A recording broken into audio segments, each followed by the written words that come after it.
नमस्कार साथियों, आप देख रहे हैं लोक समाचार फलोदी। मैं पत्रकार संतोष व्यास। आज की प्रमुख खबरों में सबसे पहले bank of Baroda branch Phalodi की लापरवाही के चलते इस बैंक के उपभोक्ताओं को दर दर की ठोकरें खानी पड़ रही है।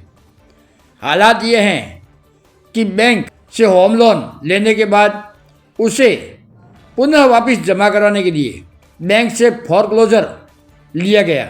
बैंक से फॉरक्लोजर मिलने के बाद बैंक के उपभोक्ताओं द्वारा एक 40 लाख की डीडी बनाकर बैंक को पेश की गई, जो 23 दिसंबर को पेश की गई थी। आज 26 दिसंबर बीत जाने के बाद भी उस डीडी को बैंक द्वारा क्लियर नहीं किया गया। ऐसी स्थिति में इस उपभोक्ताओं को बड़ी परेशानी से गुजरना पड़ रहा है। लगातार इस बैंक के चक्कर काट रहा है, लेकिन संतुष्टपूर्ण जवाब बैंक के मैनेजर द्वारा नहीं दिया गया। इसके आरोप के चलते जब हमने बैंक ऑफ बड़ौदा फलोदी के शाखा मैनेजर से वार्ता करनी चाहिए और इस संबंध में जानकारी जुटानी चाहिए, तो उन्होंने ऑफ कैमरा कहा कि हम इस संबंध में कुछ कहने के अधिकृत नहीं है, इसलिए हम इस बाबत आपको कुछ भी कह नहीं सकते। ऐसी स्थिति में यह उपभोक्ता लगातार परेशान हो रहा है। रात के समय भी यह इस बैंक के आगे बैठा है, लेकिन बैंक ऑफ बड़ौदा की इस व्यवस्था को, इस तरह की लापरवाही को देखकर आम उपभोक्ताओं में नाराजगी साफ झलक रही है। क्या इस तरह की लापरवाही बैंक द्वारा करके उपभोक्ताओं को परेशान किए जा रहे हैं, या इसके पीछे कुछ और मंशा है?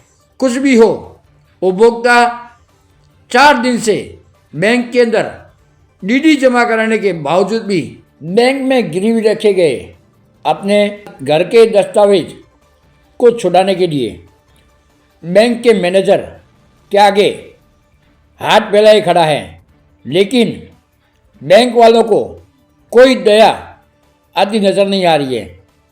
क्या आरबीआई द्वारा इस तरह की बैंकों के आचरण के खिलाफ कोई कदम उठा पाएगी, या इसी तरह आम उपभोक्ताओं को लूटने के लिए आरबीआई ने इनको छूट दे रखी है? अच्छा, क्या मामला है आपका ये बैंक के संबंध में जो डीडी वाला है, आप बताइए खुल के।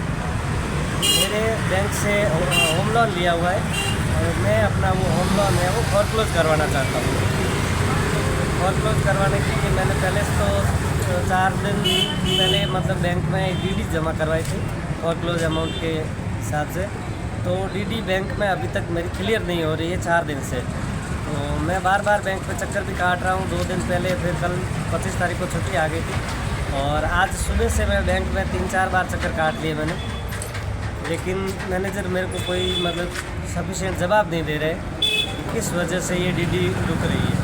बता रहे टेक्निकल इशू है, लेकिन उन्होंने मतलब जहाँ तक है अभी तक वो डीडी क्लियरिंग में लगा ही नहीं है। मेरे को ये डाउट है। कितने की डीडी कितने की है? 40 लाख रुपए की है। होम लोन के संबंध में थी? होम लोन के संबंध में थी। मेरे को होम लोन अपना क्लियर करवाना था। क्या कर रहे हैं अधिकारी, क्या कर रहे हैं यहाँ के मैनेजर साहब? अधिकारी के इनके पास एक ही जवाब है कि ये अभी तक कोई टेक्निकल इशू है, उसकी वजह से हो नहीं रहा है। हो जाएगा। अब कब होगा ये मेरे को पता नहीं है। लास्ट मेरे को 7 बजे तक का बताया था कि शाम आज 7 बजे तक आपका क्लियर हो जाएगा, लेकिन 7 बजे भी नहीं हुआ। अभी 8 बज गए, अभी तक भी नहीं हुआ है। और कल और परसों अब 2 दिन आगे छुट्टी है, फिर मेरा मतलब काम है वो सोमवार तक के लिए डिले हो जाएगा। ये बैंक ऑफ बड़ौदा फलोदी की ब्रांच है क्या? बैंक ऑफ बड़ौदा फलोदी की ब्रांच में। हाँ, ठीक है। वहीं आज की लिए खबर, लाहौर पुलिस ने घर में घुसकर मारपीट करने, लड़की के साथ छेड़छाड़ करने और वाहन को आग के हवाले करने की वारदात के 2 आरोपियों को गिरफ्तार किया है। यह जानकारी फलोदी जिला पुलिस अधीक्षक कुंदन कावरिया के निर्देश पर हरि सिंह, निरीक्षक पुलिस थानाधिकारी लाहौर द्वारा संपूर्ण जानकारी दी गई। एसपी साहब फलोदी श्री कुंदन कावरिया सर के निर्देशानुसार वांछित अपराधियों की धरपकड़ के लिए अभियान चलाया जा रहा है। उस अभियान के तहत वांछित अपराधी राकेश सनो भंवरलाल तथा परवीन बिश्नोई निवासी पड़ी को गिरफ्तार किया गया है। आरोपियों ने 14 दिसंबर को ओम प्रकाश के घर के आगे खड़ी बाइक को और कार में आगजनी की घटना कारित की थी और मारपीट की थी। इन मुलजिमों को गिरफ्तार करके आज न्यायालय में पेश किया गया। वहीं आज की अगली खबर, यह नज़ारा फलोदी नई सड़क का है, जहां पर दिन के हर समय ट्रैफिक जाम वाली समस्या लगी रहती है, जिसका कारण यहां पर लगी बैंकों का होना बताया जा रहा है, क्योंकि इन बैंकों के आगे लगातार बैंकों के ग्राहकों द्वारा 2 पहिया वाहन व अन्य वाहन खड़ा किया जाता है, जिससे यह मार्ग दिन के हर समय अवरुद्ध ही बना रहता है। ऐसी स्थिति में इस मार्ग से निकलने वाले हर 2 पहिया वाहन चालक और अन्य वाहन चालकों को बड़ी परेशानी का सामना करना पड़ता है।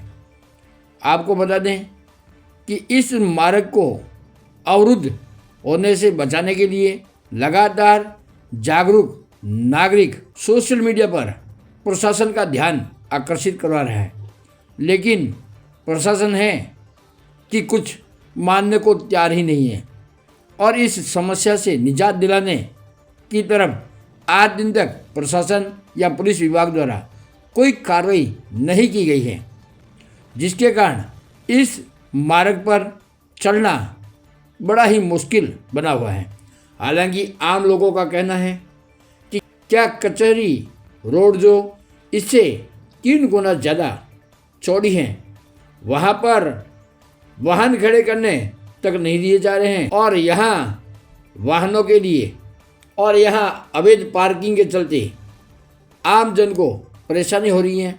इस तरह से प्रशासन की दोहरी नीति साफ तरह से झलकती है, क्योंकि जनरल व्यास मूर्ति व कचहरी रोड पर फलोदी के उपखंड अधिकारी का आवास जो ठहरा, जहां पर ठेला चालक न तो ठेला लगा सकता है, न ही वहां पर 4 पहिया वाहन चालक वहां पर वाहन खड़े कर सकता है।